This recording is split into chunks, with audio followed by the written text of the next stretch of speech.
no creature which is not destined for the supreme goal, as there is no river which is not winding its way to the sea. Meherabad. Avatar Meher Baba ki Jai. Thanks to beloved Baba and Jai Baba to all of you. Yesterday, what we did was characteristics of different kingdoms. We saw the stone in a recumbent position,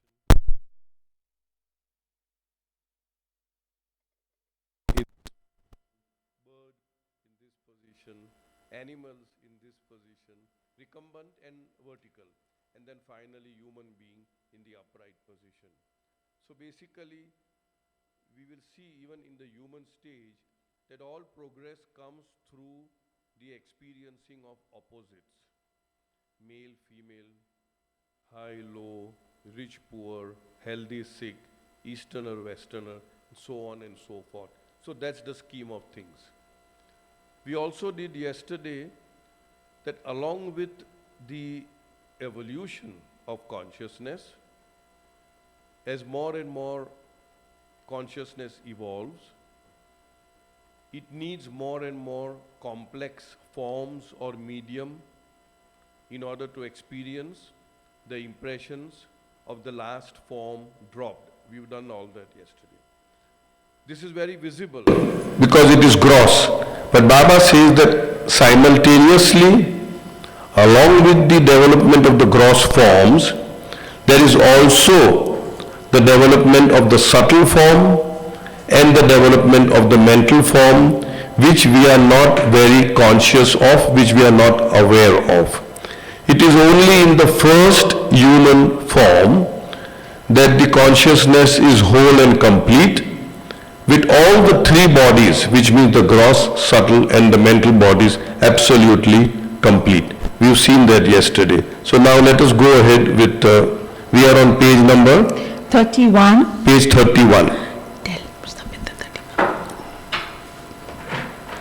It is but natural that together with the evolution of higher and greater consciousness of soul, the evolution of the finite subtle form of soul also takes place to fortify the soul with greater finite energy to incline the consciousness of the more and more gross conscious soul to identify itself with higher and higher types of finite gross forms evolved by the impressions of the last lower finite gross form. We have seen this mechanism, I'll repeat it, in a particular form.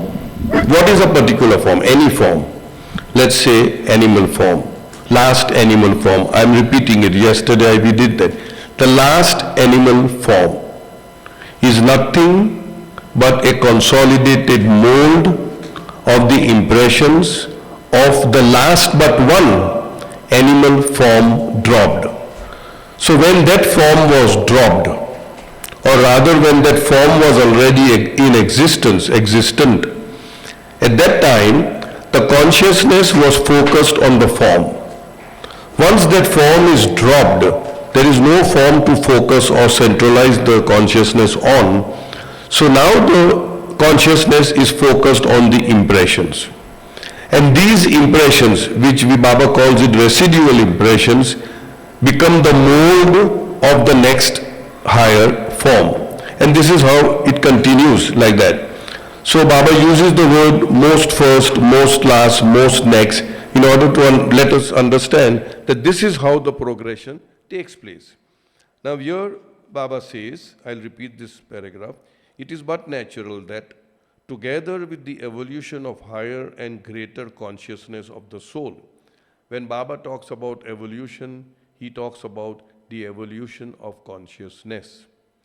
And he also says that the evolution of form is nothing but a byproduct of the factory of the evolution of consciousness. So the important thing is the evolution of consciousness, and the form follows consciousness, or consciousness leads the form. The evolution of the finite subtle form of soul also takes place. So simultaneously with the evolution of consciousness, followed by evolution of gross forms, simultaneously, but unbeknown to us, indirectly, unconsciously, there is an evolution of the subtle form as well as the mental form.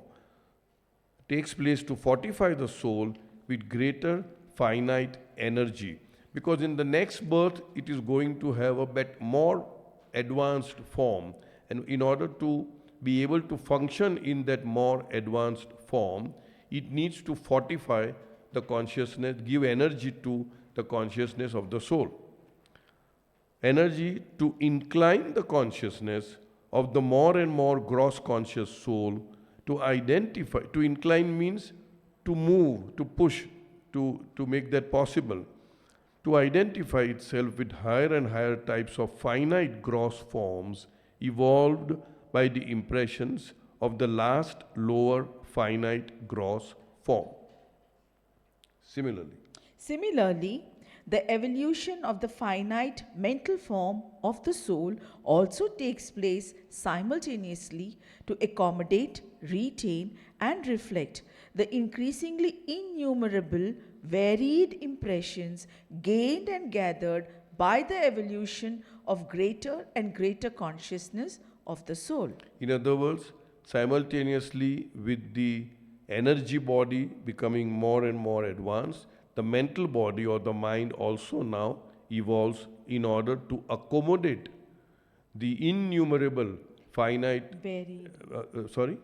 innumerable and varied samskara. It needs space, so it is accommodating that way. The thought that comes to me, just a small baby eats, and when he eats, what happens? It grows. When it grows, the stomach also comes out. So in order to accommodate more and more food, the stomach keeps coming out. Most of our stomachs are out, so I'm No, just not Rochit. okay, not Rochit. All right. All right. So automatically, the subtle body, in order to have more energy, the mental body, in order to accommodate the innumerable and varied types of samskaras or impressions, also gradually becomes larger and larger. Complex. Yeah.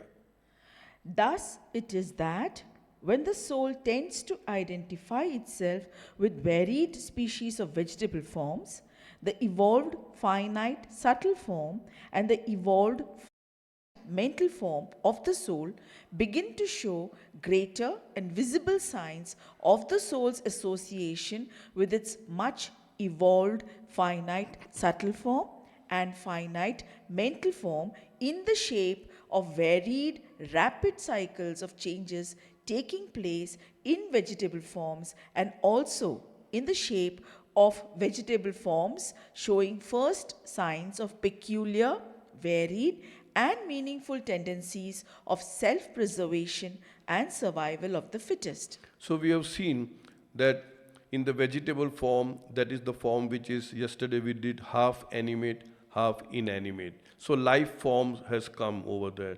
And then we have also seen there are certain plants, if you go to touch, they will just close. There are certain plants which will keep on shifting their face, the flowers, towards sunlight. So in other words, there is the energy body has now evolved.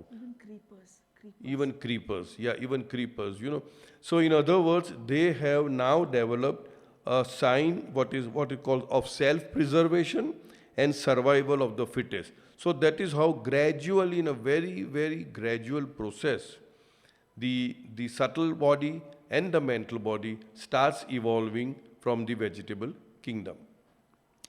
In the worm, bird, and fish forms, this tendency of the finite mental form of the soul is translated gradually and steadily into the shape of instinct, until in the animal form, this instinct is fully manifested as one of the finite aspects of the finite mental form of the soul. So many a times we say, though I instinctively did that, it's very common for us to say. But Baba says that instincts belong to the animal kingdom. The intellect belongs to the human beings. And then Baba goes on to say, beyond intellect, there is inspiration, there is intuition, there is insight, illumination, and then realization. So this is how it progresses. So here Baba says that you can see instinct. Now, the most common example of an instinct that I have found is there's a mosquito just around over here, and I'm taking my hand to beat it, and most of the time I miss it, it will fly. That means the mosquito has the instinct that something is going to slap me, and so it flies away.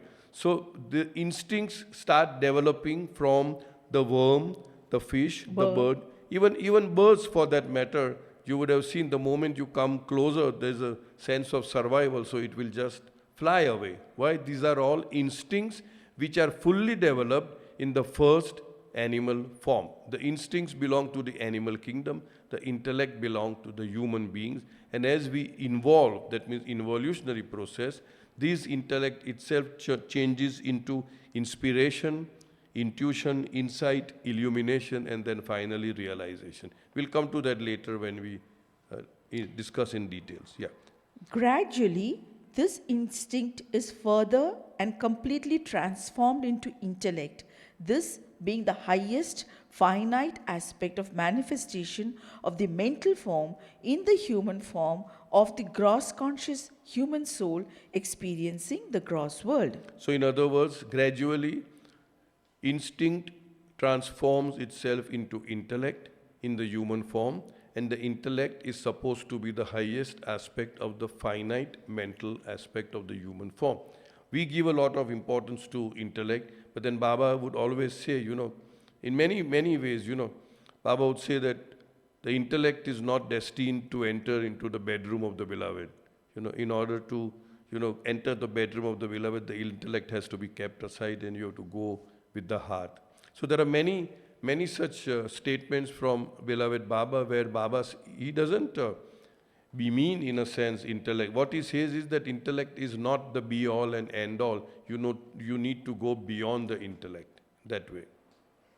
So it is that only in human form are the subtle body and the mental body fully developed, wherefore the soul, associating itself consciously with human form, is, so to speak, fully equipped with the human body, subtle body, and mental body together with full consciousness of the gross. In other words, God realization can be had only in the human form, because the human form is the last and final product where the consciousness is whole and complete, full, and where all the three bodies are fully developed, the gross, the subtle, and the mental bodies.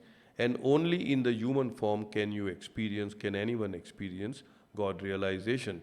There are exceptions to the rule where the avatar or the perfect master may give realization to any species. That's beside the point.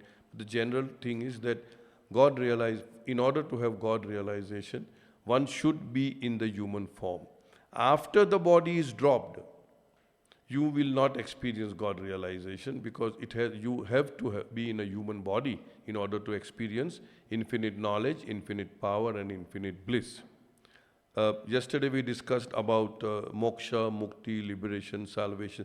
That's a totally different matter, because in God realization you experience all the three aspects, power, bliss, and knowledge, whereas in mukti or moksha your experience is only of infinite bliss, eternal. So that's the difference which Baba had said. Although the soul has gained consciousness in human form and thus experiences the gross world, yet the gross conscious human soul is unconscious of the subtle body and so cannot experience the subtle world. It is also unconscious of the mental body and thus cannot experience the mental world. Yesterday again we did that although my consciousness is focused on the gross, my experiences are purely gross. Although I do use the energy of the subtle world and the mind of the mental world, unconsciously, indirectly, without realizing how I am using it. I have control over my actions, and that is why Baba has given a lot of importance to actions. Sorry. I may get any kind of thoughts, dirty, ugly, filthy, vulgar, or even very lofty, very good. I do not know where these thoughts are coming from. Theoretically, I know that they originate in my past samskaras. But am I able to manipulate my thoughts? Am I able to control my thoughts? Am I able to read somebody's thoughts? I am able to transfer my thoughts to somebody else? No. Why? Because I am not in the mental world. So that is why Baba says many times, many people feel very let down by the thoughts that keep humming all the way, and that is why Baba says, okay, let the thoughts come and go. Just be a witness to the thoughts, just be a silent spectator to what is happening in the mental region of your being. Do not be concerned about it, do not be worried about it. Be very conscious about not putting them into action. Why? Because action is in our domain. Action, I have a control, I can raise my hands, I can lower my hand, but thoughts, I do not have full control. With some aspects of maybe meditation or whatever, we may be able to a certain extent, monitor and control the thoughts, but not, I don't know the thoughts as much as I know the gross world and my gross body. So always keep a vigil over our actions is what Baba would advocate. Even though the soul has only gross consciousness and is unconscious of the subtle and mental, it does work through the subtle and mental bodies, although indirectly on the gross plane. Even though the gross conscious human soul is unconscious of its subtle and mental bodies and their respective subtle and mental worlds, and therefore does not realize the energy of the subtle and the mind of the mental, yet it can use energy through various gross aspects of energy, such as nuclear energy, and it can use mind through various gross aspects of mind, such as desires, emotions, and thoughts. Of these, desires are the predominant aspect of the mind.